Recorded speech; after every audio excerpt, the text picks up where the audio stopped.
হরে কৃষ্ণা। আজকে আর হ্যালো বলে শুরু করলাম না, আজকে কৃষ্ণের দিন, তাই হরে কৃষ্ণা বলেই শুরু করলাম। তো দেখতেই পারছো আমি তো বাড়িতে গোপাল পুজো করছিলাম। আজকে যেহেতু জন্মাষ্টমী, তাই আমি নিজের মতন করে গোপালকে, যেরকম আমি কিন্তু কোনো ইউটিউবও দেখিনি আর কোনো রকম পুজো আচরা আমি কিছুই দেখি না। আমি আমার নিজের মতন পুজো করি, আমার যতটুকু যা যা মন চায় আমি সেগুলো করি গোপালের সাথে। তো প্রথমে আমি এখানে মধু আর দুধ দিয়ে গোপালকে স্নান করিয়ে অভিষেক করিয়ে নিয়েছি আমার নিজের মতন। আমি কাউকে দেখিনি এবং কারোরটা আমি শুনিনি, তো যেরকম আমার মন চায় সেভাবেই প্রথমেই বললাম করছিলাম। তো প্রথমে আমি গোপালকে স্নান করিয়ে তারপরে গোপালকে সাজুগুজু করাবো। তোমাদের বাড়িতে কে কে আজকে পুজো করেছো অবশ্যই আমাকে কমেন্ট বক্সে কমেন্ট করো। আর আমার গোপুসোনা কতটা খুশি হয়েছে দেখতেই পারছো। তো আমি গোপুসোনাকে স্নান করিয়ে এখন আমি সুন্দর করে গা হাত পা মুছিয়ে দেব। তারপর আমি তার জামা কাপড়, যা কিছু নতুন জামা কাপড় আজকে আমার গোপুসোনা পরবে। আর নতুন জামা কাপড়টা দিয়েছে আমার ফ্রেন্ড অঙ্কিতা, যে আমাকে গোপুকে গিফট করেছে।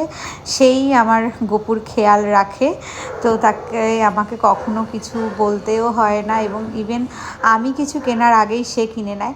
তো গোপুকে আমি আজকে প্রথমবার চুল পরিয়েছি, আর এই চুল পরাতে গিয়ে খুব মুশকিল হয়েছে, যে আমি গোপুকে একদম সাজাতে খুব অসুবিধে হচ্ছিল চুলটার জন্যে। যাই হোক, কোনো রকম আমি একটু সেটিং করে নিয়েছি। আর এদিকে ফুলের মালাটা অনেকটা বড় হয়ে গেছিলো, তো গোপুর গা দিয়ে পড়ে যাচ্ছে আমার বাচ্চা গোপু। সেই জন্য আমি পরে কি করলাম এটাকে, আর এদিকে মালা পরাতে গিয়ে চুল খুলে যাচ্ছিল, আমি ডাবল করে পরিয়ে দিয়েছি যাতে একটু ভরা ভরাও লাগবে আর মালাটা পরানোও যায়। আর এই ছিল ফাইনাল আমার গোপুর সাজ আজকে। আর ড্রেসটা কেমন হয়েছে অবশ্যই জানিও। আমাকে কেউ যদি লিঙ্ক চাও আমি পাঠাতে পারবো না, তবে আমার ফ্রেন্ডের থেকে যদি ওর কাছে থাকে আমি দিতে পারবো। আর গোপুর জন্য নিজের হাতে বানিয়েছিলাম নারকেল নাড়ু, আর এদিকে ছিল তালের বড়া, লুচি আর আলুর দম, তার সাথে একটু সিন্নি করেছিলাম, গোপুকে একটু মাখন দিয়েছিলাম খেতে, আর ছিল 5 রকমের ফল, আর পায়েস রান্না করেছিলাম। তো সব মিলে আমি নিজে হাতে গোপুর জন্য যেটুকু যা পেরেছি সেগুলো করেছি। আমাদের যে দিদি রান্না করে তাকে দিয়ে আমি আলুর দমটা করিয়ে রেখেছিলাম শুধুমাত্র, আর একটু হেল্পও করেছি তাকে।